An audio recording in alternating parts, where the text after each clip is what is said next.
Hello दोस्तों, ढेर सारा स्वागत है आप सब लोगों का। और हमारी इस पहल का ये दूसरा लेक्चर है वोकैबुलरी के बारे में। और इस बार हम फिर कुछ नए शब्दों को जानेंगे और उनको समझने की कोशिश करेंगे।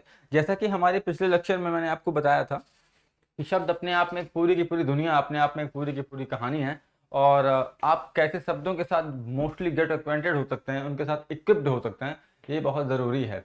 लेकिन इसके पहले कि हम शब्दों की दुनिया में प्रवेश करें और उसको समझने की कोशिश करें, मैं आप लोगों को थोड़ा सा मोटिवेट करना चाहूँगा। आप एक बात याद रखिए, जब कभी भी आप कोई भाषा सीखना शुरू करते हैं या किसी भाषा में दक्ष होने का प्रयास करते हैं, तो उसका सबसे पहला जो अटेम्प्ट होता है, वो कोशिश हमें ये करनी चाहिए कि हम ज़्यादा से ज़्यादा उस भाषा में पढ़ सकें। जब हम पढ़ते हैं, मोस्टली हमको रीडिंग करनी चाहिए। जब हम रीडिंग करते हैं किसी भाषा में, तो हमारी सबसे पहले तो हमारी फ्लुएंसी सुधरती है।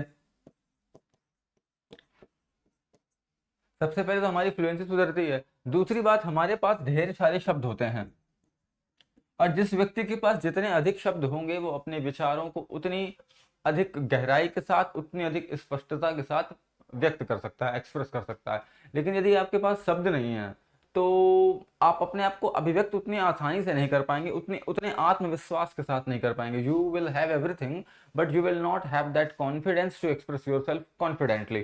तो आप कोशिश यही करिए कि हमारे इस वोकैबुलरी के सफ़र में, हमारे इस शब्दों की दुनिया में जितना अधिक से अधिक हो सकता है, आप नया से नया पढ़ने की कोशिश करिए। खासतौर पर वो चीज़ें जो आपको बहुत अधिक इंटरेस्ट कर रही हैं। इससे क्या होगा कि आपका कॉन्फिडेंस भी बढ़ेगा, आपका नॉलेज भी बढ़ेगा, और साथ ही साथ आपके वोकैबुलरी के वर्ड्स भी बहुत अधिक मात्रा में तैयार होंगे।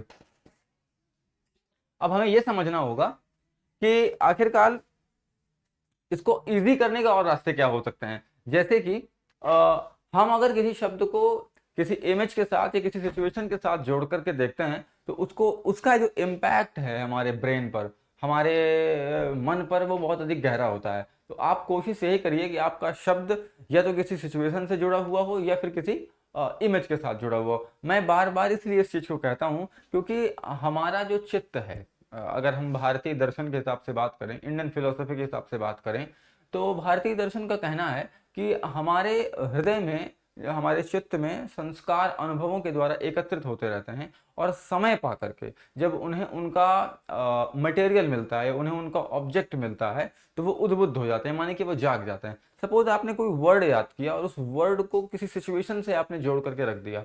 अब वो वर्ड आपकी मेमोरी में कैद है, और जैसे ही उसे उसकी सिचुएशन मिलती है, सपोज कंपटीशन में आता है, किसी न्यूज़पेपर में आता है, किसी सीरियल पे आता है, किसी मूवी में आता है, तो तुरंत वो आपका दिल में सोया हुआ या चित्त में संचित जो संस्कार है वो जागेगा, और आप आसानी से उस वर्ड को रिकॉल कर पाएंगे, आप आसानी से उसको याद कर पाएंगे। हम अपने पुराने तरीके की तरह से आने वाले कुछ समय में कुछ नए शब्दों को सीखेंगे, साथ ही साथ उनके एक्सप्लेनेशन को भी समझेंगे और उनके यूज़ को भी समझेंगे।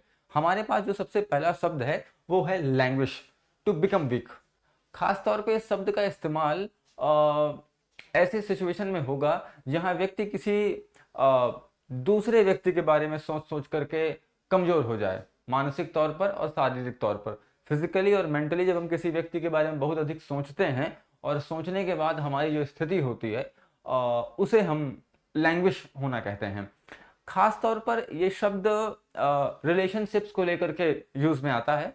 खास तौर पे सपोज कि कोई लड़का किसी लड़की को बहुत पसंद करता है, और अब वो उससे बात करना बंद कर देती है, तो वो उसके बारे में सोच सोच करके मानसिक रूप से और शारीरिक रूप से दुबला पतला हो रहा है, कमजोर हो रहा है। इस संदर्भ में, इस सेंस में आप लैंग्वेज वर्ड का यूज करते हैं। उदाहरण भी बहुत अच्छा है हमारे पास। They grow pale and weak after and become hopeless because they language. Example हमने इस वर्ड का लगभग ऐसे ही दिया हुआ है। हमने एक तरह से एग्जाम्पल भी वर्ड को ही एक्सप्लेन करने की कोशिश की है। They grow pale and weak, माने कि वो सोचते सोचते पीले पड़ जाते हैं, बहुत कमजोर पड़ जाते हैं, क्योंकि वो दे आर लैंग्वेजिंग। किसी व्यक्ति के विषय में बार बार सोचने की वजह से उनकी स्थिति बहुत पैथेटिक हो गई है, दयनीय हो गई है। उनकी स्थिति बहुत दयनीय है, बहुत पैथेटिक है। किसी महापुरुष ने कहा भी है इश्क ना कर जालिम दोबारा, इश्क ना कर जालिम दोबारा, तेरे दिल पर जख्म पहले ही बहुत हैं। वो खास तौर पे ऐसे लोगों के लिए कहा गया, people who are languishing day and night for someone who is not meant for them. तो उस सेंस में, उस संदर्भ में, उस कंटेक्स्ट में आप लैंग्वेज वर्ड का इस्तेमाल कर सकते हैं। आप बोल सकते हैं कि कोई धर्मेंद्र है जो किसी हेमा के लिए लैंग्वेज कर रहा है, there is some Dharmendra who is languishing for Hema because Hema ने धर्मेंद्र से बात करना बंद कर दिया।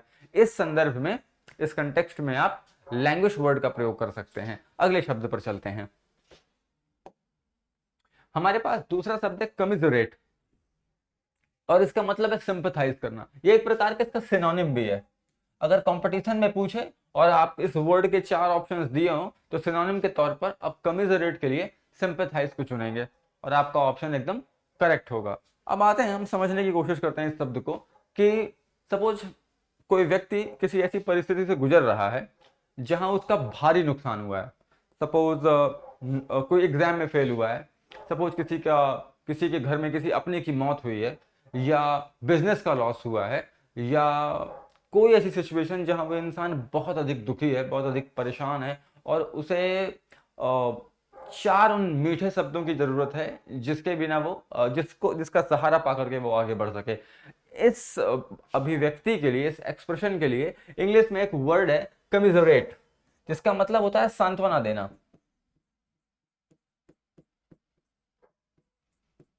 या ऐसा बोल सकते हैं कि किसी व्यक्ति को सहूलियत देना, या किसी व्यक्ति को आत्मविश्वास बढ़ाना। उस संदर्भ में हम कमिजरेट का इस्तेमाल करते हैं। वहां पर हमारे पास 2 ऐसे शब्द और हैं जो इसके लगभग समानांतर हैं, लगभग they are comparable to this word. पहला तो हमारे पास इनकरेज वर्ड है, और दूसरा वर्ड मोटिवेट है। एक बात याद रखिएगा हमेशा, इंग्लिश के सिनोनिम्स में सबसे बड़ा अंतर यह है कि इंग्लिश के एक वर्ड के हो सकता है 20, 25 या 30 सिनोनिम्स भी हो, बट इट नेवर मीन्स कि वो सारे के सारे सिनोनिम्स उसी वर्ड को एक्सप्रेस करेंगे। जैसे कि कमिजरेट का मतलब है सांत्वना देना, और इनकरेज का भी मतलब लगभग उसी संदर्भ में है, और मोटिवेट का भी लगभग वही है। लेकिन जब हम बारीकी से समझने की कोशिश करते हैं, थोड़ी गहराई में जाते हैं, तो हर वर्ड का एक बुनियादी अंतर हम पाएंगे। जैसे कमिजरेट का मतलब है कि जैसे एग्जाम्पल में दिया हुआ है, he commiserates with his friend in his great sorrow. वो अपने उस दोस्त के महान दुख में, उस गहरे दुख में उसको सांत्वना देता है, उसको 4 अच्छे शब्द बोलता है, उसके कंधे पर हाथ रखता है, और उसको समझाने की कोशिश करता है कि कोई दिक्कत नहीं है, चली गई है तो चले जाने दे, कोई दूसरी आएगी, जैसा कि फिल्मों में कहते हैं। हालांकि ये सही नहीं है, उस पर वीडियो के अंत पे बात करेंगे कि आखिरकार ऐसी सिचुएशन में हमको करना क्या चाहिए, वो साइकोलॉजिकली हमें अपने आप को कैसे ऐसी सिचुएशंस में मोटिवेटेड रखना चाहिए या इनकरेज रखना चाहिए। तो इसके बाद जो हमारे पास 2 सिनोनिम्स हैं, इनकरेज और मोटिवेट, वो लगभग यूज तो हो सकते हैं यहाँ पर, लेकिन जो फीलिंग, जो अर्थ आपको कमिसरेट देगा, वो इनकरेज या मोटिवेट वर्ड नहीं देगा। ठीक है, तो इंग्लिश के जो सिनोनिम्स हैं, आपको उन्हें बहुत बारीकी से और बहुत समझदारी के साथ यूज करना है, क्योंकि वर्ड्स हमारे पास बहुत सारे होंगे, लेकिन उनमें अंतर जरूर होगा, और उस अंतर को अगर आप नहीं समझेंगे तो आपसे भारी मिस्टेक भी हो सकती है, एक बड़ी गलती भी हो सकती है, एक ब्लंडर भी हो सकती है। तो हमारे पास यहाँ पर कमिजरेट वर्ड है, जिसका मतलब है सांत्वना देना, किसी व्यक्ति को मीठे शब्द बोल देना।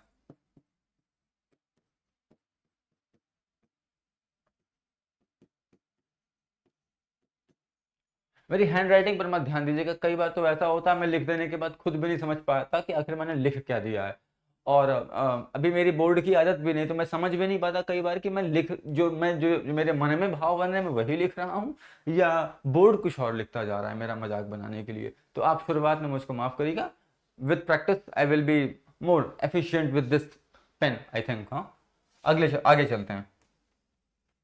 हमारे पास हमारा तीसरा शब्द है एबहर, और इसके सिनोनिम के तौर पे हमारे पास एक बहुत प्यारा वर्ड है डिटेस्ट। जैसा कि मैंने आपको पहले भी बताया है कि हमारे पास इंग्लिश में सिनोनिम्स बहुत सारे होंगे। एक वर्ड के हो सकता है 20 सिनोनिम्स हो, 25 सिनोनिम्स हो, 30 सिनोनिम्स हो, बट हर वर्ड अपने आप में एक एक उसकी उसका डेरिवेशन अलग है, उसकी एटिमोलॉजी अलग है, और लगभग उसका मीनिंग भी अलग है। इसलिए हमें शब्द को बहुत सोचकर, बहुत समझ करके इस्तेमाल करना चाहिए। आपने देखा भी होगा कई बार शब्द एक लगभग वो व्यक्ति जो खुदकुशी करने जा रहा है, मरने जा रहा है, जिसने अपनी ज़िंदगी में लगभग अपना सब कुछ खो दिया है, और उस व्यक्ति को भी कुछ शब्द ऐसे सुनने को मिल जाएं, तो वो व्यक्ति अपना डिसीजन बदल सकता है। और एक ऐसा व्यक्ति जो बहुत हष्ट पुष्ट है, बहुत खुश है, बहुत आनंद के साथ जी रहा है, और उसे ऐसे शब्द सुनने को मिल जाएं जो उसे इतनी चोट पहुंचा दे कि वो मरने पर मजबूर हो जाए। एक बात याद रखिएगा, शब्द की जो शक्ति है वो बड़ी अपरोक्ष है। शायद यही कारण है कि अद्वैत वेदांत में वेदांतियों ने शब्द के अनुभव को प्रत्यक्ष माना है। बाकी दर्शन शास्त्र में, बाकी फिलोसफी में शब्द को प्रत्यक्ष नहीं माना है। माने कि जैसे हम आंख से किसी चीज को प्रत्यक्ष देखते हैं, कुछ वैसा ही वेदांतियों का मानना है कि शब्द से जब हम कोई चीज सुनते हैं तो उसका अनुभव हमें लगभग लगभग प्रत्यक्ष ही होता है। जब हम कहते हैं आप तो महान हैं, तो हमें जो अनुभूति होती है वो लगभग प्रत्यक्ष ही होती है। हम उसे महसूस कर पाते हैं, हम उसे समझ पाते हैं। ठीक है, तो वैसे हमारे पास दो वर्ड हैं, एबहर, डिटेस्ट, और एक वर्ड हमारे पास और है, हेट। अब हमारे पास तीन वर्ड्स हैं, अब हमें तीनों वर्ड्स को बारीकी के साथ समझना होगा। ठीक है, जो हमारे पास सबसे पहला वर्ड है हेट, इसका मतलब पूरी दुनिया जानती है, इसलिए इसका मतलब नहीं बताऊंगा, लेकिन मैं आपको यह बताना चाहूंगा कि ये वर्ड पॉजिटिव है या नेगेटिव है। सपोज दैट मैं कहता हूं that I hate this room, माने कि मुझे इस कमरे से नफरत है, तो यहां पर इसका मतलब यह है कि मुझे ये कमरा इस किस कुछ कारण हो सकता है इस कमरे में रूम स्प्रे ना हो, इस वजह से मुझे यहाँ रहना पसंद नहीं है। हो सकता है यहाँ का एसी खराब हो, मुझे इसलिए ये पसंद ना हो। या हो सकता है मेरे सामने वाला कैमरा मुझे पसंद ना हो, या यहाँ की लाइब्रेरी मुझे पसंद ना हो। But it does not mean कि अगर मैं मुसीबत में होऊंगा और मेरे पास एक ही ऑप्शन होगा कि मैं अगर रुक सकता हूं तो केवल इसी कमरे में रुक सकता हूं, देन उस हेट का यह मतलब नहीं होगा दैट मैं इस कमरे में नहीं रुकूंगा। तो अगर मैं बोलता हूं आई हेट दिस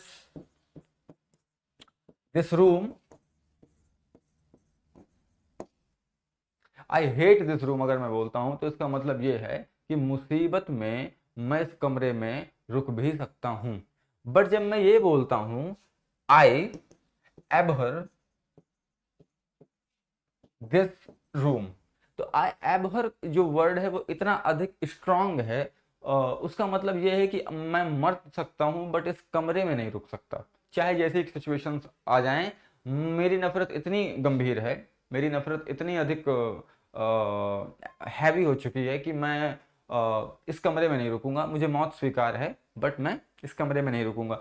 कुछ लगभग उसी संदर्भ में डिटेस्ट का भी प्रयोग होता है। डिटेस्ट का मतलब भी एक प्रकार का नफरत करना ही है, किसी चीज को नापसंद करना, किसी चीज को नापसंद करना, इस संदर्भ में हम डिटेस्ट का इस्तेमाल करते हैं। बट सबसे ज्यादा स्ट्रांग अगर कोई वर्ड है तो वो एबहर है। उससे कम स्ट्रांग जो वर्ड है वो हेट है, और उससे भी कम स्ट्रांग जो वर्ड है वो डिटेस्ट वर्ड है। हम कह सकते हैं शी डिटेस्टेड दैट व्यू। तो इसका मतलब यह है कि उसे वो विचार बहुत अधिक पसंद नहीं आया, उसे उससे कुछ उलझन हुई, उसे हल्का सा खीज हुई है, वो थोड़ा सा चिढ़ गई है, वो she was annoyed at that thought, at that view और सिचुएशन और थॉट। सो अब हम समझ सकते हैं कि हमारे पास तीनों वर्ड्स के तीनों एक्सप्रेशंस हैं, और हमने तीनों की सिचुएशन को समझा। आप कहाँ पर हेट का इस्तेमाल कर सकते हैं, आप कहाँ पर एबहर का इस्तेमाल कर सकते हैं, आप कहाँ पर डिटेस्ट का इस्तेमाल कर सकते हैं। आपको एक इंटरेस्टिंग बात बताता हूँ मैं। बॉलीवुड फिल्में जिनको देख देख करके हम बड़े हुए हैं, जिसके संस्कार हमारे दिलों में इतने गहरे हैं कि लगभग हमारी जिंदगी का 90% हिस्सा, हमारी जिंदगी का लगभग 90% हिस्सा बॉलीवुड फिल्मों का ही है। मुझे तो कई बार ऐसा लगता है कि हमें ब्रेकअप में कैसा महसूस करना चाहिए, ये भी अगर फिल्में ना होती तो हमें मालूम नहीं चलता। सच बता रहा हूं मैं आपसे कि अगर फिल्में ना होती, बॉलीवुड फिल्में ना होती, तो शायद हमें कभी ये मालूम ही नहीं चलता कि आखिरकार ब्रेकअप हो जाने के बाद फील कैसा होता है। या या या असंस्कारी या चरित्रहीन अगर बनने का सबसे अच्छा आपको माध्यम चाहिए तो आप फिल्में देखना शुरू करिए बॉलीवुड की। अब तो खैर वो अपने चरम पर है, अपने क्लाइमैक्स पर है। तो सामाजिक पतन, चारित्रिक पतन, धन का पतन, और न जाने कैसे कैसे पतन, और अभी न जाने क्या क्या देखना बाकी है। ये वही देश है जहाँ सीता, सावित्री और शकुंतला जैसी नारियां हुई हैं। और ये वही देश है आज जहाँ फेयर सेक्स की बात हो रही है। बड़ा अंधेर लगता है कभी कभी सोच करके कि आखिरकार हम जा कहाँ रहे हैं, आखिरकार हम किस ओर जा रहे हैं और कहाँ जाकर के रुकेंगे आज़ादी के नाम पर, और न जाने किन किन चीज़ों के नाम पर। संस्कृति बचेगी या नहीं बचेगी, देश बचेगा या नहीं बचेगा, पर हाँ आज़ादी जरूर बचेगी, इसका मुझे विश्वास है, अगर हम ऐसे ही चलते रहे तो। आपने देखा होगा बॉलीवुड फिल्मों में एक हीरोइन जिसके अपना कोई खास अस्तित्व नहीं है, हीरो को शुरुआत में I hate you, I hate you, I hate you बोलती रहती है, और बाद में वही हीरोइन हीरो को I love you, I love you और आई लव यू बोलने लगती है। दैट इट मीन्स कि जो जिसने भी वो डायलॉग लिखा था उसने इस हेट वर्ड की जगह कभी भी एबहर का इस्तेमाल नहीं किया, क्योंकि उसको मालूम था कि एबहर अगर बोलो मैं डायलॉग में पुट करता हूँ तो इसका केवल इतना मतलब होगा कि ये लड़की इससे किसी भी स्थिति में प्यार नहीं कर सकती, इससे प्रेम नहीं कर सकती है। तो ये आपको समझना होगा कि हेट में, डिटेस्ट में और एबहर में अंतर क्या है। बड़ी गंभीर व्याख्या की है, अब आराम से आप इन शब्दों का इस्तेमाल कर सकते हैं। और व्याख्या इसलिए कर रहे हैं क्योंकि जितनी अधिक गंभीर व्याख्या होगी आपके मन में शब्द का जो संस्कार है वो उतना गहरा होगा, और आप उसके जो प्रयोग को, आप उसके उस यूज को ठीक से समझ पाएंगे। ठीक है, हम आगे चलते हैं। हमारा अगला वर्ड गवर्नमेंटाइज है। पागलों की तरह खाना, भूखों की तरह खाना। वैसे इंग्लिश में इसको बोलते हैं हम लोग, गवर्नमेंटाइज का मतलब होता है to eat like a pig. English में अगर बोला जाए उसको तो इंग्लिश की डिक्शनरीज में डेफिनेशन भी कुछ ऐसी है, to eat like a pig, किसी सुअर की तरह खाना। मतलब ये भूल जाना कि मेरे लिए क्या अच्छा है और क्या बुरा है। खाते वक्त अपने इंद्रियों की गुलामी में कुछ इस कदर डूब जाना कि उस वक्त ये लगे चाहे खाते खाते मर जाऊं पर स्वाद के लिए मौत भी मुझे मंजूर है। जो इस मानसिकता का हो, जो इस मेंटालिटी का हो, उस संदर्भ में हम गवर्नमेंटाइज शब्द का इस्तेमाल करते हैं। बट आपको ये बात याद रखनी है कि ये वर्ड नेगेटिव है, नेगेटिव कंटेक्स्ट ही होगा इसका। मतलब ये व्यक्ति जो ये शब्द जो है आप वहीं प्रयोग में लाएंगे जहां पर आपको किसी व्यक्ति को खाते हुए देख करके घृणा महसूस होती हो, आपको मन में खीज होती हो या चिढ़ होती हो ऐसे व्यक्ति को खाते हुए देख करके, वहां पर आप गवर्नमेंटाइज वर्ड का इस्तेमाल करेंगे। तो हमने लिखा है they are those who eat with discretion. दुनिया में कुछ लोग ऐसे हैं जो विवेक पूर्वक खाते हैं, जिन्हें यह मालूम है कि क्या खाने से हमारे शरीर पर उसका क्या असर पड़ेगा और क्या ना खाने से उसका क्या असर पड़ेगा। And there are those who eat with discretion, माने कि वो जो ऐसे लोग हैं जो विवेक पूर्वक खाते हैं, उन्हें मालूम है कि क्या खाना चाहिए और उसका असर हम पर क्या पड़ेगा। अभी बताता हूं कैसे असर पड़ेगा। And there are people who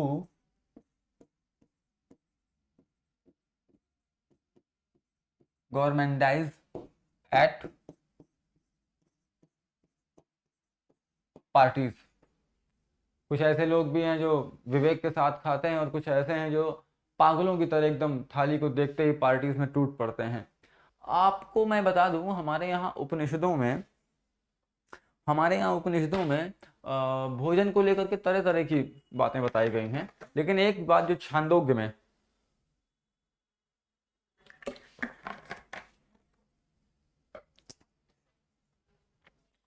उपनिषद में एक बात जो बताई गई है वो बहुत गंभीर है। छांदोग्य उपनिषद का कहना है कि जब भी हम कुछ खाते हैं उसका बहुत सूक्ष्मतम अंश जो है वो जा करके उसका एक अंश हमारे मन का निर्माण करता है। मतलब यदि हम बहुत अधिक तामसी भोजन करते हैं, यातयामम गतरसम पूतिम पर्युषितम च यत् उच्छिष्टमपि चामेध्यम भोजनम तामस प्रियम, जो आया है गीता में, और इस तरह करके गीता में भी सात्विक, राजसिक और तामसिक भोजन की चर्चा हुई है। तो जब आप तामसी भोजन करते हैं, मैकडोनाल्ड में खाते हैं या मांस खाते हैं या गंदे से गंदा कुछ भी खाते हैं, तो उसका एक अंश जा करके आपके मन का निर्माण करता है। और जब आपके मन का निर्माण करता है तो जो भोजन का जो स्वभाव होता है वही आपके मन का स्वभाव होता है, और जो आपके मन का स्वभाव होता है वही आपका आचरण बनता जाता है। ठीक है, तो आपको ये बात याद रखनी पड़ेगी कि आप जो खाते हैं आप वैसे ही बनेंगे, जैसे विचार बनेंगे आपके मन में वैसा ही आपका आचरण होगा। और आचरण की बहुत गहराई में, बहुत मूल में साइकोलॉजिकली हमारा भोजन रिस्पॉन्सिबल होता है। आपने अगर देखा हो जो साधु संत महात्मा सन्यासी इत्यादि होते हैं उनका भोजन बहुत सात्विक होता है, इतना हल्का और सुपाच्य भोजन होता है और इतना अधिक सात्विक होता है कि शायद एक बड़ा कारण है कि वो अपनी हिंसा को इतना रोक पाते हैं, अपनी हिंसा को इतना दबा पाते हैं, इस वजह से शायद धारणा, ध्यान इत्यादि समाधि वगैरह कर पाते हैं, क्योंकि उनका भोजन जो है उनके मार्ग में बाधा नहीं है। हमारे आपकी तरह हमारा आपका जो भोजन है वो अपने आप में एक बहुत बड़ी मुसीबत है, अपने आप में एक बहुत बड़ी समस्या है। तो समझिएगा।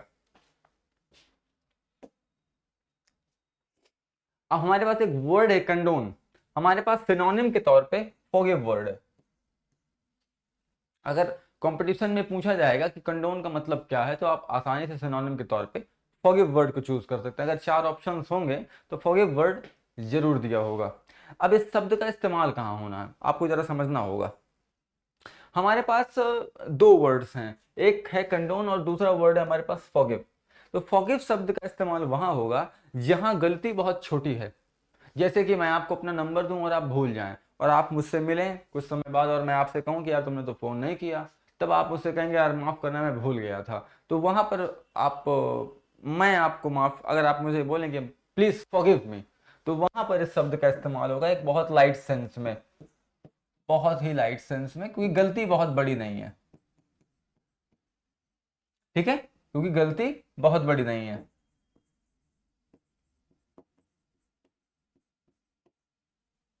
तो फॉरगिव शब्द का इस्तेमाल वहां पर होगा जहां पर गलती बहुत बड़ी नहीं है। लेकिन लेकिन कंडोन जो वर्ड है ये ये उन ये शब्द बहुत गहरा है, बहुत इसका इसका संदर्भ बहुत प्यारा है। ये इस शब्द का इस्तेमाल उन लोगों के लिए होता है जो जिनके हृदय में करुणा और दया बहुत होती है, जो अपने प्रति बड़े से बड़े अपराध को भूल जाते हैं। और वास्तव में महान लोग वही हैं जो अपने प्रति किए हुए अपराधों को भूल जाएं। सच में महान वही लोग हैं जो अपने प्रति किए हुए बड़े से बड़े अपराध को, अपने प्रति किए हुए बड़ी से बड़ी गलती को भूल जाएं। तो जो लोग ऐसी बड़ी से बड़ी दूसरों की गलतियों को माफ कर देते हैं, क्षमा कर देते हैं और आगे बढ़ते हैं, उन्हें गले भी लगाते हैं, ऐसे लोगों के लिए कंडोन वर्ड का इस्तेमाल होता है। और इसीलिए हमने एग्जाम्पल में द मर्सीफुल शब्द का इस्तेमाल किया है। मानिए जो दयालु लोग हैं they condone the sense of the weak, वो कमजोर लोगों के द्वारा किए हुए पापों को माफ कर देते हैं। जो दयालु लोग हैं वो कमजोर लोगों द्वारा किए हुए पापों को आसानी से माफ कर देते हैं। ये इस वर्ड का राइट अप्रोच है, राइट मीनिंग है। आगे बढ़ते हैं। अब हमारे पास एक वर्ड है इम्पोर्टून, बहुत ज़बरदस्त शब्द है और मैंने कई बार इस वर्ड को न्यूज़पेपर्स में भी पढ़ा है और एक दो बार किसी कंपटीशन सेट में भी देखा है। वर्ड बहुत इंपॉर्टेंट है और समझना होगा। ये हमारे यहाँ गांव में बोलते हैं इसको, अगर मैं आम आम भाषा में बोलूँ तो घिघियाना कहते हैं इसको। मतलब बार बार हाथ पैर जोड़ना, बार बार माफी, बार किसी चीज़ के हाथ धोकर पीछे पड़ जाना तब तक जब तक सामने वाला हाँ ना कह दे। आपने देखा होगा घर में बच्चों को, जो छोटे छोटे बच्चे होते हैं, अगर उन्हें कोई बात उन जिद ठान ले वो, तो वो माँ बाप के इतना अधिक पीछे पड़ जाते हैं, बार बार उन्हें हिलाएंगे डुलाएंगे, समझाएंगे बुझाएंगे, रोएंगे, सर पटकेंगे, अखबार फाड़ेंगे, सर के बल खड़े हो जाएंगे, लेकिन वो अपनी बात माँ बाप से मनवा करके रहेंगे। इस दुनिया में कुछ रीढ़ विहीन लड़के भी होते हैं। हाँ, शायद कुछ लोगों को थोड़ा सा बुरा लगे, हाँ वास्तव में रीढ़ विहीन ऐसे कुछ लोग भी होते हैं, उन्हें कोई लड़की पसंद आ जाए और वो फिर उसके बाद उसके हाथ धो करके पीछे पड़ जाएंगे, इतने हाथ धो करके पीछे पड़ जाएंगे जब तक कि वो हाँ ना बोल दे। अरे बाबा, अपना स्वाभिमान इतना मारने के बाद उसने हाँ भी कर दिया, तो तुझे मिला क्या? तेरे घिघियाने के बाद उसने हाँ कर दिया, तो तुझे क्या लगता है कि जब कोई दूसरा घिघियाएगा तो उसके साथ नहीं चली जाएगी? भाई, तुम अगर कभी उससे मजाक में पूछो कि तुमने हाँ क्यों किया था, और वो कहे क्योंकि तुम घिघिया रहे थे, तुम भीख मांग रहे थे, तो जाहिर सी बात है तुमसे अच्छे तरीके से कोई दूसरा भीख मांगेगा तो उसके पास चली जाएगी। तुम्हारा उधार चुका दिया, अब इसके बाद किसी दूसरे का उधार चुकाएगी, फिर किसी तीसरे का उधार चुकाएगी, फिर किसी चौथे का उधार चुकाएगी, यही सारा चलता रहेगा। तो अच्छा ये है कि ये ना हो, थोड़ी सी अपनी रीढ़ को सीधा करो, थोड़ा सा कंधों को स्ट्रांग करो और ऐसे खड़े हो जाओ, थोड़ा सा टसन में। एक बार बोलो सामने वाले को तुम पसंद आए तो आए, वरना आगे बढ़ जाओ। ठीक है? तो you don't have to importune, keep in mind, एकदम याद रखना इस बात। Don't ask someone something seriously, बेशर्मी से मत पूछो किसी चीज से, शेमलेस मत हो जाओ किसी चीज के लिए। तो इम्पोर्टून का मतलब है टू आस्क सीरियसली, और इसका एग्जाम्पल भी हमने दिया है ऐसा ही। He kept importuning her, वो उसे बार बार घिघियाता रहा, मनाता रहा, हाथ पैर जोड़ता रहा, तलवे चाटता रहा, बोलता रहा मान जा मान जा मान जा मान जा मान जा, and until she finally said yes. और उसको भी लगा होगा यार अजीब आदमी पीछे पड़ गया, इसके चक्कर में तो साला मैं कुछ कर ही नहीं पा रही, अच्छा है मैं हाँ ही बोल दूं, कम से कम इससे मेरी जान तो छूटेगी थोड़े समय के लिए, और खर्चा पानी भी मेरा निकलता रहेगा, मोबाइल का रिचार्ज है, कुछ खाना है, कोई ड्रेस चाहिए, दुनिया भर की चीजें हैं। चलो ठीक है, चलाते हैं काम, फिर आगे देखा जाएगा। सो इस सेंस में फाइनली शी सेड यस। तो इस संदर्भ में आप इस शब्द का इस्तेमाल कर सकते हैं। मुझे मालूम है कुछ लोगों को बड़ा बुरा लग रहा होगा, बुरा लगने के लिए ही बोल रहा हूँ, क्योंकि अच्छा है बुरा लगे आप लोगों को। कम से कम जब कोई चीज बुरी लगती है तो या तो उसके बारे में चिंतन किया जाता है, या तो फिर उसका प्रतिकार किया जाता है। मेरा लक्ष्य सिर्फ इतना है कि आप चिंतन करें। आप चिंतन करेंगे तो कहीं ना कहीं आप में क्रांति आएगी, क्योंकि क्रांति बिना चिंतन के नहीं आती। Revolution takes place when people start thinking about themselves, they stop thinking about others. आपकी जिंदगी में क्रांति केवल तब घटेगी जब तुम खुद के बारे में सोचना शुरू करोगे, समाज के बारे में सोचोगे, तब तक क्रांति नहीं होगी। तुम्हें क्या लगता है कि भगत सिंह ने समाज के लिए जान दी होगी? अरे भगत सिंह ने जान अपने लिए दी, क्योंकि उनको देश से बहुत प्रेम था। समझने का प्रयास करो, उनकी क्रांति पर्सनल थी, और उनकी पर्सनल क्रांति दुनिया में इतनी बड़ी क्रांति ला पाई। जब तुम अपने विषय में सोचोगे तब दुनिया का उद्धार होगा। जब तुम दुनिया के विषय में सोचते रहोगे तुम अपना उद्धार ही नहीं कर पाओगे, और जब तुम अपना उद्धार नहीं कर पाओगे तो तुम किसी और का भी उद्धार नहीं कर पाओगे। ये बहुत इंपॉर्टेंट है। नेक्स्ट वर्ड है ग्रोवेल, क्रॉल। अगर सिनोनिम के तौर पे दिया जाए तो ये वर्ड होगा हमारे पास crawl. It's a beautiful word. Crawl का मतलब होता है किसी व्यक्ति के की चापलूसी करना अपना काम बनाने के लिए। आपने देखा होगा लगभग ऐसे लोग हर डिपार्टमेंट में हैं। ऐसा कोई डिपार्टमेंट नहीं दुनिया का जहां ऐसे चापलूस लोग ना हो जो अपना काम बनाना जानते हो। उनके एक हाथ में अमूल का बटर होता है और दूसरे हाथ में उनके पास एक गनासा होता है, आई मीन चाकू छुरी। I use sometimes the words from village because I belong to that place. Please forgive my words. Forgive, don't condone. हाँ, तो मुद्दा ये है कि अब हमारे पास दो ऐसे लोग हैं, एक वो जो हाथ में अमूल का बटर लिए हुए हैं, और दूसरे वो लोग जो दूसरे हाथ में गनासा लिए हुए हैं काटने के लिए, मुख में राम बगल में छुरी। बट वो ये अच्छी तरह से जानते हैं, they are very smart people. उन्हें अच्छी तरह से मालूम है कि तुमसे उन्हें अपना काम कैसे निकालना है, तुमसे उन्हें अपना काम कैसे निकालना है। तुम्हारे तलवे चाट करके, तुम्हारी खुशामदी करके, तुम्हें मना कर, बहला कर, फुसला करके वो अपना काम निकाल लेंगे। सो ऐसे लोग वर्ब के तौर पे ग्रोवेल करते हैं, माने कि चापलूसी करते हैं। To crawl at someone's feet, किसी के पैरों में पड़े रहना, अंगोछा डाल देना, अपना अपना अंगोछा किसी के चरणों में डाल देना। ऐसे लोग जो है ग्रोवेल करते हैं। हमारे पास इसका एग्जाम्पल है, इट इज नॉजिएटिंग टू सी। बहुत कभी कभी खीज होती है ये देखकर, द ह्यूमिलिएटिंग वे, कितने अपमान पूर्वक। ही ग्रोवेल्स बिफोर हिज बॉस, वो अपने बॉस की चापलूसी करता है। कैसे? वो अपने बॉस की खुशामदी करता है, कैसे उससे बार बार उसके मन का ही बोलता है। वो अगर कहता है ये आम नहीं अमिया है, तो बोलता है ये तो बिल्कुल बिल्कुल अमिया नहीं, ये तो नींबू है। फिर वो कहता है नहीं ये नींबू नहीं, ये इमली है, तो वो बोलता है हाँ हाँ यस यस ये एकदम कैडबरी डेयरी मिल्क है। तो ऐसे जो लोग हैं वो ग्रोवेल करते हैं। और थोड़ा सा बच करके रहिए ऐसे लोगों से, खास तौर पे ऐसे लोग जो लगातार आपकी तारीफ करते रहें, वो आपका कभी कल्याण नहीं चाह सकते। कंटिन्यूअसली बुराई करने वाले लोग भी आपका भला नहीं चाहते, लेकिन जो लोग आप में लगातार इम्प्रोवाइजेशन होना चाहें, आपको लगातार बढ़ते हुए देखना चाहें, वो लोग हमेशा आपकी तारीफ कभी नहीं करेंगे, ये बात याद रखिएगा। और इसीलिए माँ बाप का स्थान इतना ऊंचा होता है, वो कंसिस्टेंटली हमारी तारीफ नहीं करते, वो बस यही चाहते हैं कि हम लगातार सुधरते रहें। शायद इसीलिए पिता इतना महत्वाकांक्षी होता है, क्योंकि वो अपने लड़के को हमेशा आगे बढ़ते हुए देखना चाहता है। वो नहीं चाहता कि ये इस पॉइंट पर आकर के संतुष्ट हो जाए। इसलिए शायद 1 करोड़ जब लड़का कमाता है तो उसका बाप उससे यही कहता होगा कि यार ये भी कुछ नहीं है यार, फलाने का लड़का तो 2 करोड़ कमा रहा है। हालांकि वो खुश है अंदर से, पर वो ये नहीं चाहता कि तुम 1 करोड़ में संतुष्ट हो जाओ, सेटिस्फाइड हो जाओ। वो चाहता है कि तुम लगातार कंसिस्टेंटली अपने आप पर काम करते रहो। और अब आगे व्याख्या नहीं करूंगा, तुम समझदार हो। अगला शब्द हमारे पास कॉवेट है। इस एन को काट दो, कॉवेट वर्ड है हमारे पास। डिजायर, सिनोनिम के तौर पे हमारे पास वर्ड है डिजायर। सिनोनिम है हमारे पास। अगर कंपटीशन में पूछे 4 ऑप्शन दिए हों कॉवेट का, तो डिजायर पुट कर देना। अगर डिजायर वर्ड हो और उसके 4 ऑप्शन में वर्ड कॉवेट आए तो उसे सेलेक्ट कर लेना, आंसर सही होगा हमारा। तो अब आते हैं इसका किसी चीज की दिल से ख्वाहिश करना। बट अंतर है थोड़ा सा, समझाने की कोशिश करता हूं। हमारे पास चलो 3 शब्द मान लेते हैं। हमारे पास सबसे पहला वर्ड है कॉवेट,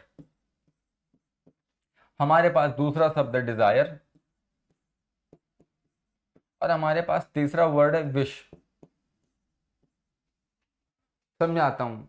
हमारा हम ज्ञानी आदमी है ना, तो हमारी चीज की गहराई में घुसते हैं, क्योंकि जब हम किसी चीज की गहराई में घुसते हैं, जब समंदर की गहराई में घुसते हैं, तभी मोती मिलते हैं ना हमको, तभी हमको रत्न मिलते हैं ना।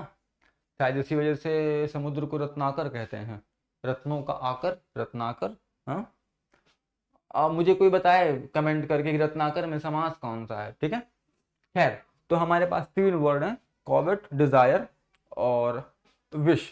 3 शब्द हैं, तीनों को समझ लेते हैं। ये वर्ड और ये वर्ड नेगेटिव है, ठीक है। ये 2 वर्ड हमारे पास नेगेटिव है।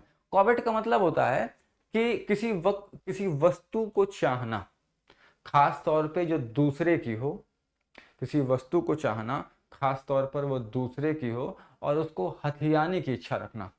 मतलब हमारे पास उस वस्तु की प्राप्ति के लिए जो मॉरल्स हैं, जो नैतिकता है, हम उसको दरकिनार करने से पहले 1 मिनट भी ना सोचें। उस संदर्भ में हम कॉवेट वर्ड का इस्तेमाल करेंगे, ठीक है।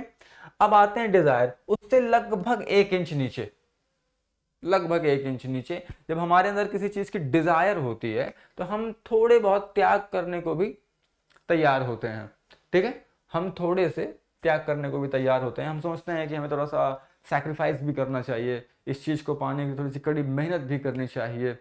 बट ये वर्ड थोड़ा सा एब्स्ट्रैक्ट भी है, ये भी याद रखेंगे, नेगेटिव प्लस एब्स्ट्रैक्ट है, ठीक है। कॉवेट का मतलब है कि नैतिकता का गला काट करके किसी से कोई चीज हथिया लेना।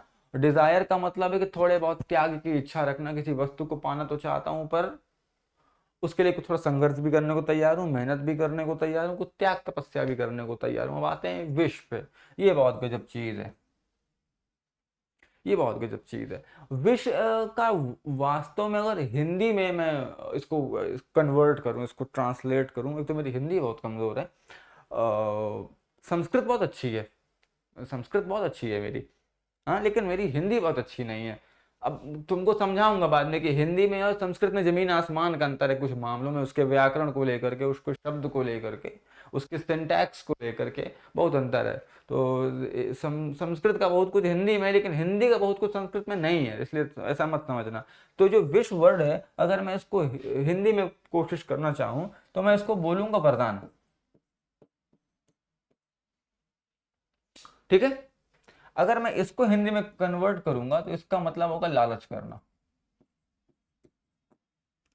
और डिजायर का मतलब मैं बोलूंगा इच्छा करना। तीनों को मैंने व्याख्या कर दिया। कोविड का मतलब है लालच करना, डिजायर का मतलब है इच्छा करना, विश का मतलब है किसी प्रकार का वरदान। तो विश से तात्पर्य ये है कि दिली ख्वाहिश आपकी, खासतौर पे कोई एक ऐसी चीज जो आपके अंतरात्मा में बसी हो और वो बहुत सात्विक हो आपके लिए, आप उसके लिए हर कीमत चुकाने को तैयार हो, त्याग करने को तैयार हो, तपस्या करने को तैयार हो, धैर्य रखने के लिए तैयार हो। ऐसी चीजें हम विश के अंतर्गत आती हैं। ठीक है, तो हमारे पास तीन शब्द हैं, मैंने तीनों की आपके सामने एक्सप्लेनेशन कर दी।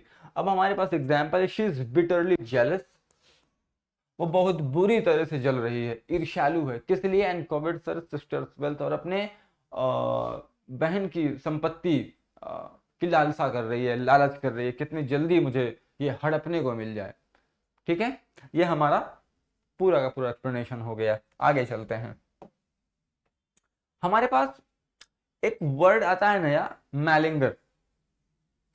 बहुत अच्छा वर्ड है ये उन महात्माओं, उन महान लोगों के लिए इस्तेमाल किया जाने वाला शब्द है जो जिनके पास जब मुसीबत आती है, समस्या आती है, तो उनके पास केवल एक ही समाधान होता है, आज मेरी तबीयत बहुत खराब है, आज मैं बीमार बहुत हूँ, आज मेरे घुटने पर दर्द है, आज मेरी कमर में दर्द है, आज गर्दन में दर्द है, आज बुखार है, आज टाइफाइड है, आज मुझे कैंसर हो गया है, दुनिया भर की चीजें। मतलब ऐसे लोग जो किसी काम आने पर, किसी परिस्थिति के आने पर भागना पसंद करते हैं, इसका सिनोनिम हम कह सकते हैं फेन।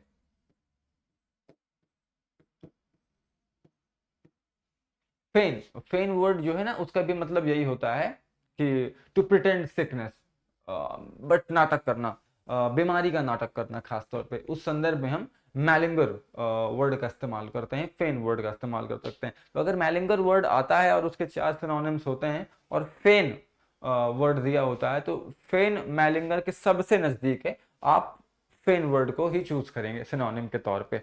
अब हमारे पास एग्जाम्पल है, when the clerk called that he was sick, जब क्लर्क ने कॉल किया और उसको मालूम पड़ा कि वो बीमार है, that everybody knew he was malingering, पर सबको मालूम था कि वो बीमारी का बहाना बना रहा है। कुछ चीजें ऐसी होती हैं ना जो अंडरस्टूड होती हैं, कुछ चीजें ऐसी होती हैं जो अंडरस्टूड होते हैं, उनको मालूम होते हैं कि सामने वाला नौटंकी कर रहा है, वो ड्रामा कर रहा है, उसके पास और दूसरा कोई लक्ष्य नहीं नाटक करने के अलावा।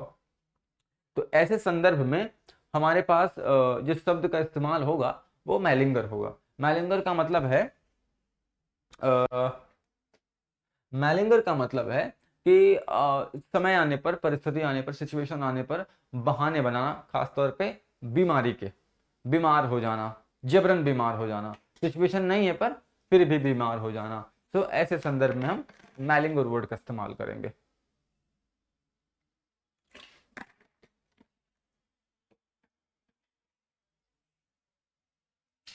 अगला शब्द है हमारे पास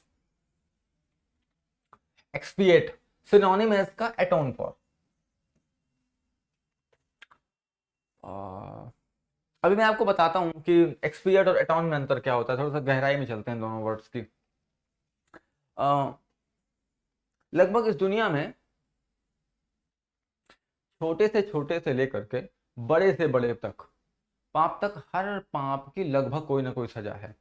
हाँ, ये एक अलग बात है कि बहुत सारे ऐसे पाप भी होते हैं जिन्हें हम कर जाते हैं और उनकी हमें कोई सजा नहीं मिलती, वो किसी ने भी नहीं देखे होते हैं हमारी आंखों के सिवा और हमारे हृदय में बैठे हुए ईश्वर के सिवा।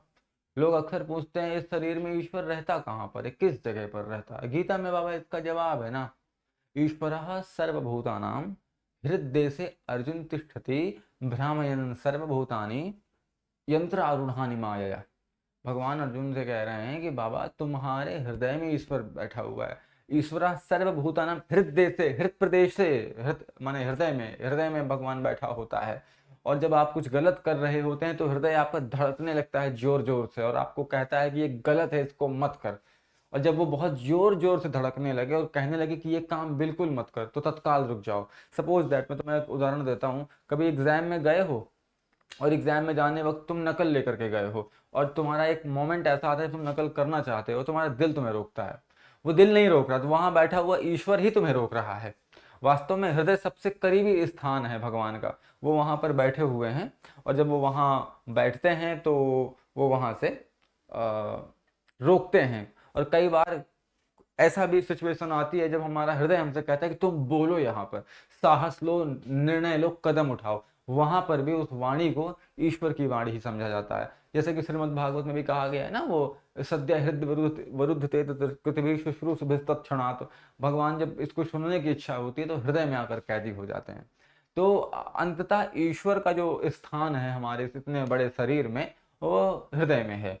तो अब आते हैं मुद्दे पर। तो आपका हृदय आपसे कहता है कि अमुक काम करना है और अमुक काम नहीं करना है, और जब ऐसी चीजों के लिए वो आपसे कहता है कि तुमने गलत किया, तुम्हें अपने पाप कर्मों की सजा मिलनी चाहिए, तुम्हें अपने इन गलत कामों का प्रायश्चित्त कर लेना चाहिए, जब आप प्रायश्चित्त कर लेते हैं तो आपका हृदय पवित्र हो जाता है, शुद्ध हो जाता है। आपको ऐसा लगता है कि मेरे दिल पर रखा हुआ ये बोझ मिट गया। हाँ, ये मत बिल्कुल सोचना कि तुम लगातार पाप करते रहोगे तुम्हें उसकी सजा कभी नहीं मिलेगी, ये बहुत बड़ी भूल है। जिन लोगों को ऐसा लगता है कि आत्मविश्वास के साथ कितने भी बड़े से बड़े पाप कर दो वो पाप नहीं माना जाता, उसे कभी सजा नहीं मिलती, मूर्खता है आपकी बहुत बड़ी। थोड़ा इंतजार करो। और मुझे तो लगता है ऐसा बोलने वाले लोग पहले से ही बहुत बड़े नर्क में पड़े हुए हैं, वो बस गहराई से देखना नहीं चाहते हैं। अगर वो आत्मावलोकन करेंगे तो उनको मालूम पड़ जाएगा कि उनकी इस मानसिकता ने उन्हें कितने बड़े नर्क में रखा हुआ है। सिर्फ देखने की जरूरत है आपको एक बार, ठीक है। तो एक्सपिएट का मतलब है एटोन फॉर, अपने पापों का प्रायश्चित्त करना, पछतावा करना, उनसे तौबा कर लेना। हमने एग्जाम्पल जो वर्ड एटॉन है, इसी से बाइबल में एक वर्ड चलता है हमारे पास, एटॉनमेंट, प्रायश्चित्त, प्रायश्चित्त शब्द चलता है हमारे पास। तो पाप का उसकी लीगल सजा या रिलीजियस सजा से गुजरना ही अटॉनमेंट कहलाता है, एक्सपिएशन कहलाता है। इसी के लिए एक वर्ड बन सकता है हमारे पास, नाउन के तौर पे एक्सपिएशन बन सकता है। Let's say even with his vicious criminal record, इतने खतरनाक क्रिमिनल रिकॉर्ड के होते हुए भी he has still succeeded in keeping out of jail, वो जेल से बाहर आने में सफल रहा। इतने भयानक क्रिमिनल रिकॉर्ड होने के बावजूद भी वो जेल से बाहर आने में सफल रहा। He hasn't had to expiate for his sins, उसे अपने पापों की कोई सजा नहीं मिली, उसने अपने पापों का कोई प्रायश्चित्त नहीं किया, उसे कोई भी दंड नहीं मिला अपने पापों का, ठीक है। वैसे थोड़ा सा मैं एक्सप्लेन और करना चाहूंगा इस वर्ड को, इस सिचुएशन को। अच्छा यही है, हमारे पास एक पर्टिकुलर बुक भी है इस चीज को लेकर के, क्राइम एंड पनिशमेंट, दोस्तोयेवस्की की लिखी हुई। और उस बुक का पूरा सेंट्रल थॉट यही था। एक लड़का होता है रस्कॉल, गजब किताब है, गजब किताब है, प्लीज पढ़ना एक बार, अगर जॉब वॉब मिल जाए। और अगर ये वीडियो पढ़े लिखे समाज के लोग देख रहे हैं तो मेरी विनती है आप सब लोगों से, खास तौर पे वो लोग जो चश्मा लगाते हैं और फॉर्मल कपड़े पहनते हैं, अच्छा परफ्यूम लगाते हैं, कार में बैठते हैं और अपने आप को बहुत पढ़ा लिखा इंटेलिजेंट समझते हैं, उनसे मेरी हाथ जोड़कर विनती है कि एक बार मरने से पहले क्राइम एंड पनिशमेंट जरूर पढ़िएगा। उसका सार मैं आपको 1 मिनट में बता देता हूँ। रस्कॉलनिकोव नाम का एक कैरेक्टर जो हमेशा से ये सोच करके चल रहा होता है कि गलत काम को करने से भी उसका कोई प्रायश्चित नहीं हो सकता, क्योंकि गलत काम को कॉन्फिडेंस में किया जा रहा है। उसको लगता है कि मैं किसी व्यक्ति का धन इसलिए लूट सकता हूं क्योंकि मैं गरीब हूं, और किसी व्यक्ति के पास उसकी जरूरत से अधिक पैसा है इसलिए उसकी हत्या कर देनी चाहिए। और वो इस मानसिकता में आकर के एक महिला की हत्या कर देता है, और जब उसकी बहन आती है तो उसकी भी हत्या कर देता है, और उसका सोना वगैरह लूट करके एक जगह जाकर के छिपा देता है। और उसको बाद में एहसास होता है कि मैंने बहुत बड़ा पाप कर दिया। और जब वो अपना धार्मिक ग्रंथ बाइबल सुनता है एक लड़की सोनिया से, तब उसे एहसास होता है कि कितनी जल्दी मैं इस पाप से मुक्त हो जाऊं। फिर वो जाकर के अपने आप को सरेंडर करता है ऑल दैट। बट ये सिर्फ शॉर्ट में स्टोरी है, बट जब आप उस किताब को पढ़ेंगे तो आपको ह्यूमन साइकोलॉजी के बारे में बहुत कुछ पढ़ने को मिलेगा। तो जो लोग मनोविज्ञान के विद्यार्थी हैं, मनोविज्ञान में इंटरेस्ट रखते हैं, उन्हें दोस्तोयेवस्की जरूर पढ़ना चाहिए। टोल्स्टॉय नहीं पढ़ना चाहिए, टोल्स्टॉय सोशियोलॉजिस्ट है, वो समाज सेवी है, but and all that, but Dostoevsky बहुत इंपॉर्टेंट है, जरूर जरूर जरूर जरूर पढ़ना है, ठीक है। और नहीं पढ़ सकते हो तो गीता का 16वां अध्याय पढ़ लेना। गीता का जो 16वां अध्याय है उसमें लगभग सारे साइकोलॉजिकल डिसऑर्डर्स जितने हैं वो सारे के सारे आ गए, तो गीता का 16वां अध्याय भी पढ़ सकते हो। आशा पाशतैर्बद्धा काम क्रोध परायणाः, तो तमाम बहुत बढ़िया इसमें श्लोक आया। खैर, एब्ज्योर, एब्ज्योर वर्ड आता है हमारे पास, to renounce and forswear, it's a great word. अगर आप के पास सिनोनिम्स आते हैं तो हमारे पास सिनोनिम होगा टू रेनाउंस, टू फॉरस्वेयर, ये दो हमारे पास सिनोनिम है। अगर कंपटीशन में पूछा जाता है तो आप रेनाउंस एंड फॉरस्वेयर को फटाक से ऐसे क्लिक कर दीजिएगा, दो में से कोई एक दिया हो तो। खैर, तो इसका मतलब ये होता है कि किसी व्यक्ति को जबरन मजबूर करना, किसी बात को, किसी विचार, किसी मत को त्यागने के लिए उस पर फोर्स करना कि तुम्हें इस मत को त्यागना पड़ेगा। जैसे मुगलों ने इस देश में आकर के अपने हाथ में तलवार लेकर के उनसे कहा कि तुम्हें हमारा धर्म कबूल करना पड़ेगा और तुम्हें अपना विचार त्यागना पड़ेगा। सो दे forced us to absorb our own religious thought and they wanted to force their own garbage into our head। जो भी होता है समझ गए होगे आप लोग, बुद्धिमान लोग हो तो। जैसे कि उदाहरण दिया हुआ, the astronomer Galileo was forced,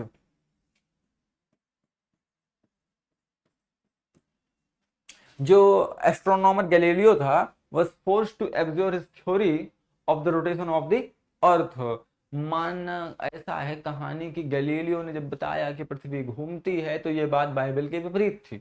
उनका जो धार्मिक ग्रंथ है बाइबल, उसमें ऐसा नहीं माना गया है। तो वहां के जो चर्च के बड़ी बड़ी अथॉरिटीज थी उन्होंने गैलीलियो को दबाया, प्रेशर डाला उसके ऊपर, उससे कहा कि अपनी ये थ्योरी वापस ले वरना ठीक नहीं होगा। और इसके बाद गैलीलियो को अपनी थ्योरी वापस लेनी पड़ी। सो यहाँ पर the astronomer was forced to abjure का इसका मतलब ये है कि उसे अपनी थ्योरी वापस लेने के लिए मजबूर किया गया, अपनी थ्योरी निगेट करने के लिए, काटने के लिए, निषेध करने के लिए उसको फोर्स किया गया, उसको मजबूर किया गया। इस संदर्भ में हम एब्ज्योर शब्द का इस्तेमाल करते हैं, बहुत गजब शब्द है।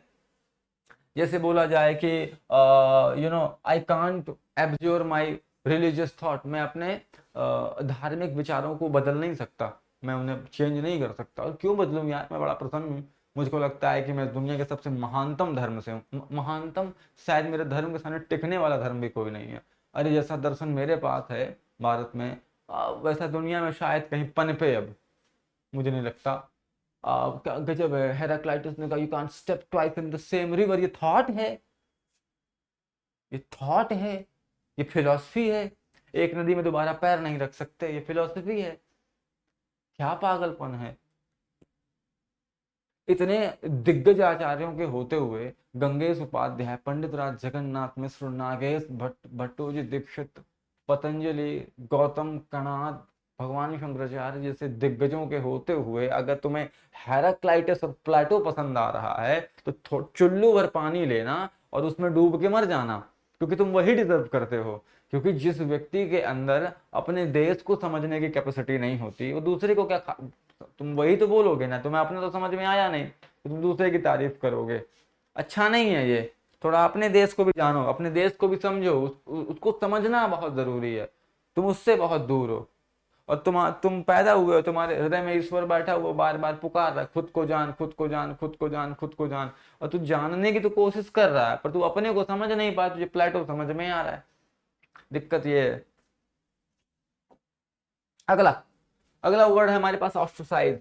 बहुत अच्छा शब्द, चार पांच बार पढ़ा, चार पांच अलग अलग कंटेक्स्ट में पढ़ा मैंने, चार पांच अलग अलग कंटेक्स्ट में पढ़ा। ये इस शब्द का इस्तेमाल होता है जब कोई एक व्यक्ति एक समाज में रह रहा हो और उस समाज में चल रही किसी प्रथा या किसी कानून के विपरीत जाकर के कोई काम कर दे और पूरा समाज एक हो जाए और उनको अलग कर दे, सामूहिक बहिष्कार कर दे।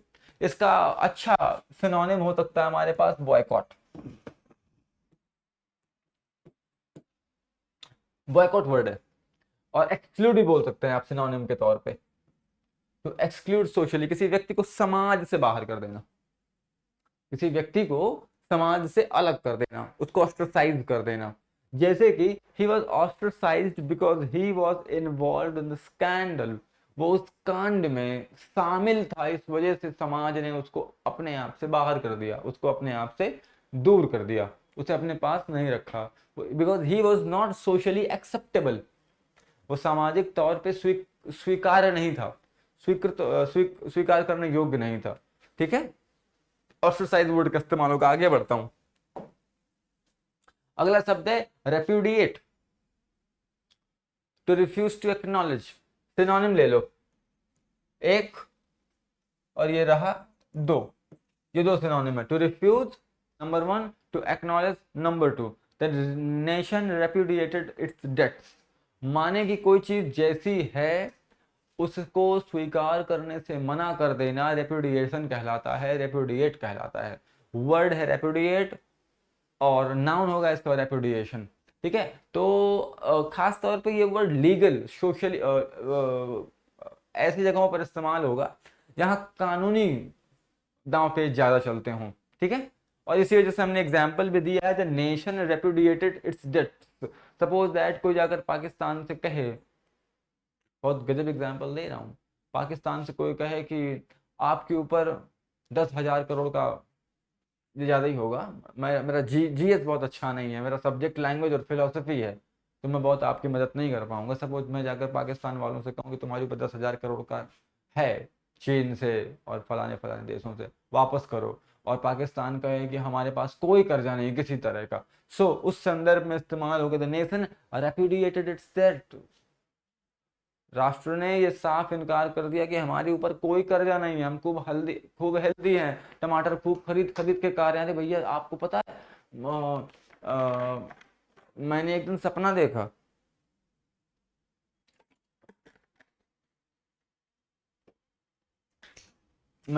देखा, कि पाकिस्तान के लोग समोसे में टोमेटो सॉस खा रहे हैं, और मुझे, फिर मैं उठा सुबह तो मुझे मालूम पड़ा कि पता नहीं इंसान को कैसे कैसे सपने आ जाते हैं कई बार। खैर आगे बढ़ता हूं, अगला शब्द है प्रोस्क्राइब। वाओ, आप इसके सिनोनिम के तौर पे प्रोहिबिट वर्ड को ले सकते हैं, प्यारा वर्ड है, सुंदर वर्ड है। और जैसे कि आपको आपने पढ़ा होगा कई जगह पर स्मोकिंग प्रोहिबिटेड, यहाँ पर धूम्रपान निषेध है, और डांसिंग प्रोहिबिटेड, ट्रेसपासिंग प्रोहिबिटेड। वैसे ही आप इसका ठीक समानांतर, ठीक सिनोनिम जो है प्रोस्क्राइब वर्ड है, dancing and smoking are proscribed in certain area of Ayodhya. Ayodhya के कुछ एरियाज में डांस करना माने नृत्य और स्मोकिंग माने धूम्रपान दोनों निषिद्ध हैं, दोनों निषेध किए गए। ये वर्ड वर्ब है, यहां पर ये पैसिव की तरह इस्तेमाल हुआ है, ठीक है, एक्टिव की तरह नहीं है, पैसिव की तरह इस्तेमाल हुआ है ये वर्ड, इतना याद रखना है सब लोगों को। तो पैसिव वॉइस की तरह इस्तेमाल किया गया है। प्रोस्क्राइब का मतलब है निषेध करना, कड़े अनुशासन में, कड़ाई के साथ किसी चीज को मना करना प्रोस्क्राइब कहलाता है। और एक हमारे पास ऐसा वर्ड और है प्रेस्क्राइब, पर ये डॉक्टर के लिए इस्तेमाल होता है। डॉक्टर जब किसी दवा को किसी कागज पर लिख करके देता है उसको हम प्रेस्क्राइब करना बोलते हैं या प्रिस्क्रिप्शन कहते हैं। जैसे मैं डॉक्टर के पास जाकर के कहूँ कि मुझे फला फला गली में जाने से बहुत अच्छा लगता है, कि आप कोई मुझे प्रिस्क्रिप्शन देंगे, मुझे कोई दवा देंगे, तो वहां पर हम प्रिस्क्राइब और प्रिस्क्रिप्शन वर्ड का इस्तेमाल करेंगे। और आगे बढ़ते हैं, हमारे पास अगला शब्द है बहुत गजब, नलिफाई। बहुत प्यारा वर्ड है, कई जगह पढ़ा मैंने इसको, कई जगह देखा मैंने इस वर्ड को। और नलिफाई का मतलब है किसी चीज को खराब कर देना, पानी फेर देना। अगर हिंदी में बोलूं, आप लोगों से मैंने पहले भी कहा था, जो भाषा जैसी है उसे वैसे ही सीखना पड़ेगा आपको, तभी आप उसमें दक्ष हो पाएंगे। जो चीज जैसी है आपको ठीक उसे वैसे ही समझना होगा। जब आप जो चीज जैसी है उसको ठीक वैसे ही समझते हैं तो आपकी सोच बेहतर होती है, आपका डेवलपमेंट अच्छा होता है। तो ठीक है, नलिफाई का मतलब होता है पानी फेर देना किसी चीज पर, किसी चीज को खराब कर देना, किसी मेहनत को बर्बाद कर देना। सपोज दैट कोई व्यक्ति बीमार हो और डॉक्टर्स उसका, सपोज कोई व्यक्ति शराब से मरने वाला हो, देवदास ले लेते हैं अपन लोग, और देवदास से कहा किसी डॉक्टर ने कि अगर अब तुमने शराब की एक सिंगल बूंद पी ली तो तू गया काम से, तेरा इतना इलाज किया गया और एक बूंद इतने दिनों का इलाज सब बर्बाद कर देगी। और इसके बाद चाची चुन्नी लाल उनको, चुनरी लाल उनको मिलते हैं, चुनरी लाल या चुन्नी लाल मेरे को याद नहीं है, क्योंकि फिल्म बहुत पुरानी है, तब मैं बहुत छोटा था और मुझे याद भी नहीं है कि कितनी पुरानी फिल्म है वो। जब से मैं देख रहा हूँ, सेटमैक्स में देखा करता था, शायद आप लोगों ने भी सेटमैक्स में देखी हो। गांव देहात के विद्यार्थी अगर इस वीडियो को देख रहे हैं तो उनका मेरे को नहीं पता, लेकिन जो लोग शहरों में रहे हैं वो मैं भी अरबपति खानदान से नहीं हूँ। तुम्हारे साथ मेरी पूरी सहानुभूति है। उसके बाद जब हमारा बंटवारा हुआ तो मैं गाँव में ही फेंक दिया गया था। मैं 10 साल से गाँव में ही हूँ। तो गांव से ज़्यादा मुझको लगाव है शहर वालों से, और यहाँ से पढ़ाने के बाद मैं गांव ही जाता हूँ। बाय द वे मैं बता दूँ आप लोगों को, गांव की वजह से गर्लफ्रेंड छोड़ करके चली गई यार, कैसे बताऊं तुम लोगों से, समझने का कोशिश करो। ठीक है, तो चुनरी लाल देवदास से मिलता है और उससे कहता है कि हम इतने लंबे साथ समय बाद मिले हैं, ना हो तो एक एक पैक पी लेते हैं। शराबी दो मिले और एक दूसरे को कस्में दी। देवदास ने शराब पी ली और देवदास तड़ी पार हो गए पारो को छोड़ करके, और पारो का बचपन से जलाया हुआ दिया बुझ गया। ठीक है, तो इस संदर्भ में चुनरी लाल ने देवदास के साथ जो किया उसे नलीफाई कहते हैं, या जो देवदास ने खुद के साथ किया उसको नलीफाई करते हैं। माने देवदास ने बचपन से जल रहे हुए दिए को बुता दिया, और चुनरी लाल ने इतनी खाई पी हुई दवाओं पे दारू पिला दी, और पारो ने बचपन से जल रहे उस दिए का तेल निकाल दिया। अगली बात समझ में, उसे नलीफाई कहना करते हैं। दोस्तों, his dissipated ways have nullified all the good doctors have done him। उसके इन फालतू तरीकों ने डॉक्टर्स के किए कराए पे पूरी तरह से पानी फेर दिया। मैंने सब कुछ खराब कर दिया। मैंने डॉक्टर्स ने जितना लंबा उसका इलाज किया, उसको ठीक किया, उसने फिर कुपथ करके उस सब को खराब कर दिया, सब कुछ बर्बाद कर दिया। आगे चलता हूं। आता है एक word confute, to prove to be wrong. किसी चीज को गलत साबित करना, किसी चीज को गलत साबित करना, खास तौर पे किसी प्रबल तर्क के द्वारा। इसमें एग्जाम्पल हमने दिया, I will confess that your sound argument. मैं मानता हूं कि तुम्हारा इतना सुंदर तर्क बहस कंफ्यूज माई स्टेटमेंट, मेरी बात को काट रही है, मेरी बात को गलत साबित कर रही है। ठीक है, तो यहां पर to prove to be wrong, हम टू आर्ग्यू इसके सिनोनिम पे ले सकते हैं। आगे बढ़ूंगा। अगला वर्ड है हमारे पास rescind, to repeal as a law. इसका मतलब लीगल वर्ड है, आप लोग इसको न्यूज़पेपर्स वगैरह में पढ़ सकते हैं। और चूंकि अगर आप लोग किसी ऐसे एग्जाम की तैयारी कर रहे हैं जहां पर ऑफिशियल लैंग्वेज का बहुत इस्तेमाल हो सकता है, तो वहां पर ये वर्ड जरूर आ सकता है। तो इसलिए मैंने इस वर्ड को यहाँ पे स्थान दिया है, इसको जगह दी है। To repeal as a law का मतलब होता है किसी नियम, किसी कानून को जो चला आ रहा है लंबे समय से, उसको स्थगित कर देना या उसको खत्म कर देना, उसको काट देना, रिसाइंड कहलाता है। जैसे the town council plans to rescind the objectionable traffic law. मतलब जो टाउन काउंसिल है वो सोच रही है कि कुछ ट्रैफिक लॉज अच्छे नहीं है, उन्हें रिसाइंड कर दिया जाए, माने उनको स्थगित कर दिया जाए, खत्म कर दिया जाए, खराब कर दिया जाए। ठीक है, खत्म कर दिया जाए, नॉट खराब कर दिया जाए। मैंने आपको पहले भी कहा था मेरी हिंदी बहुत अच्छी नहीं है। पेन, आपको याद होगा हमने एक वर्ड शुरुआत में लिया था, मैलिंगर, टू प्रिटेंड सिकनेस, बीमारी का बहाना बनाना। एकदम उसी संदर्भ में, उसी सेंस में, to pretend to be sick. Children feign when they don't want to go to school. बच्चे बहाना बनाते हैं, नौटंकी करते हैं और बीमारी का नाटक करते हैं, खास तौर पे जब उनको स्कूल नहीं जाना होता है, तो हम फेन वर्ड का इस्तेमाल करते हैं। आगे बढ़ता हूं। अगला वर्ड हमारे पास dissipated. Actually dissipated as an adjective यहां पर इस्तेमाल हो रहा है, एडजेक्टिव की तरह इस्तेमाल हो रहा है। ठीक है, किसी चीज का धीमे धीमे कम हो जाना, किसी चीज का धीमे धीमे कम हो जाना। लाइक जैसे सुख है आपका, वो धीमे धीमे समाप्त हो जाता है। यही स्थिति दुख की भी है, दुख है वो धीमे धीमे समाप्त हो जाता है। तो हम बोल सकते हैं that happiness dissipates slowly but इस एंड सॉरोज डिसिपेट स्लोली। हम बोल सकते हैं कि the sorrows of Manoj Kumar Sharma dissipated after 5 years, या have started to dissipate after 5 years। हम बोल सकते हैं कि मनोज कुमार शर्मा जी के जो दुख थे उन्होंने 5 वर्षों बाद धीमे धीमे कम होना शुरू किया। 12th फेल देख के आया हूँ, मोटिवेटेड बहुत भयानक, उस वजह से उनका नाम ले लिया, पर्सनली मत लेना। ठीक है, आगे बढ़ता हूँ। आखिरी वर्ड है हमारा आज का, वो वर्ड है रिपील। जो रिपील वर्ड आया था उसको मैंने यहाँ पर और एक्सप्लेन कर दिया। To officially make a law no longer valid, किसी नियम को, किसी कानून को, किसी लॉ को हमेशा के लिए खत्म कर देना ऑफिशियली, संसद वगैरह में ला करके या किसी और माध्यम से जिनके पास उसका अधिकार हो, उस नियम को खत्म कर देना रिपील कहलाता है। तो ये रही हमारी आज का वोकैबुलरी का सेकंड लेक्चर। बहुत मजा आया मुझे, और उम्मीद है आप लोगों को भी बहुत मजा आया होगा। और जाते जाते मेरी आप सबसे एक छोटी सी विनती है कि जिंदगी का एकमात्र लक्ष्य पैसा कमाना, नौकरी और सुख भोगना नहीं है, आस्तिक होना भी बहुत जरूरी है।